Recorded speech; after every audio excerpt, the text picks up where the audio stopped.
With the distortions that were going on in my life, I somehow had to enter into the labels that were being already placed on me.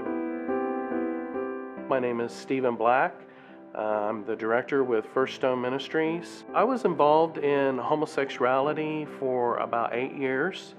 I entered into homosexuality at the age of 14 when I got wheels underneath me. At age 16, I was completely embracing a gay identity, and it was a pretty long and dark 6 to 8 years of my life. I left homosexuality about 31 years ago.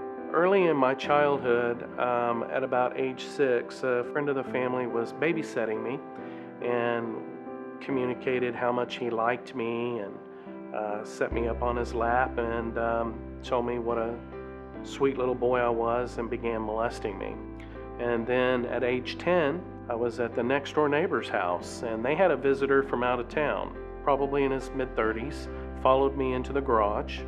And as I was putting the croquet set up into the garage, hovered over the top of me and began molesting me. My abuser began speaking into my ear how much that I wanted this to happen to me, because I was not wearing a shirt and I was just running around with jean cut-off shorts and flip-flops. His words sunk deep into my soul.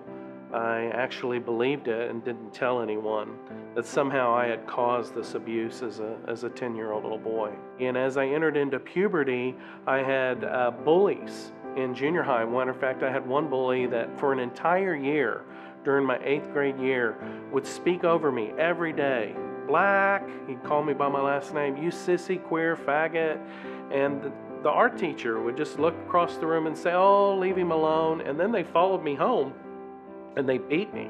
I ran up on a neighbor's porch and they began punching me in the face, speaking over me, you sissy, you queer, you faggot. Went home with 2 black eyes. And my dad was a Navy boxer growing up. And so I heard immediately when I got home, it was like, well, I hope they look as bad or worse than what you look like. No real compassion or condolence. And so immediately, again, putting that place up in my heart where I hated my dad and didn't want to have anything to do with him. As my budding, evolving sexuality came into place, I began to feel very attracted to my same sex, and so I concluded with the distortions that were going on in my life that I somehow had to enter into the labels that were being already placed on me. It was like, well, everybody else sees this about me, it must be true. As I entered into this idea of embracing a gay identity, I became a sexually addicted man. I wanted to have what was a monogamous relationship. That's a misnomer in homosexuality. But I did end up having some relationships. I was raised as a Catholic, and so I was raised in parochial school. So I believed in God, I knew about God, and actually wanted God. But at the same time, I had this raging homosexuality going on in my life. This crisis kept happening where I wanted truth.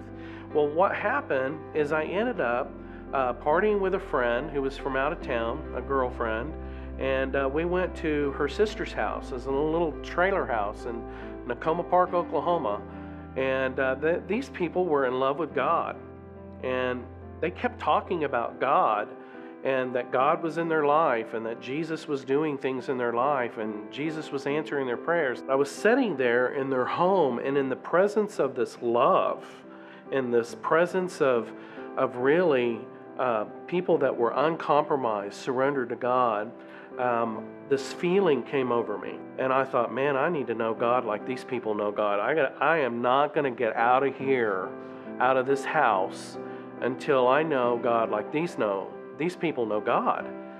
And so I looked over at this guy that was there. His name was Steve as well. And I said, I need to know God like you know God. And he said, brother, the Lord must be calling you. It's like you have no idea what's going on inside of me. But then on the way home, my friend, she asked me this question, well, so does this mean you're not going to be a gay man anymore? And I said, I guess it means whatever Jesus has for me. There was no praying away the gay. What there was, though, was a place of looking at my heart, my affections, my desires, and receiving counseling and pastoral care, receiving lots of actual introspection of the condition of my heart and soul, and also retraining the way that I think. And I really needed to learn how to act well and interact well with men that wasn't sexually idolatrous. And that took years. 3 years into my journey, I met my wife. I've been married now for 27 years, and we have 3 adult children and 2 grandchildren. Our youngest child is in heaven now, and so I'm on a journey. I always tell people when they come and sit down and talk with me that this is a journey that is one of the most painful things that you'll have to look at in life, but it is a journey that is so well worth it.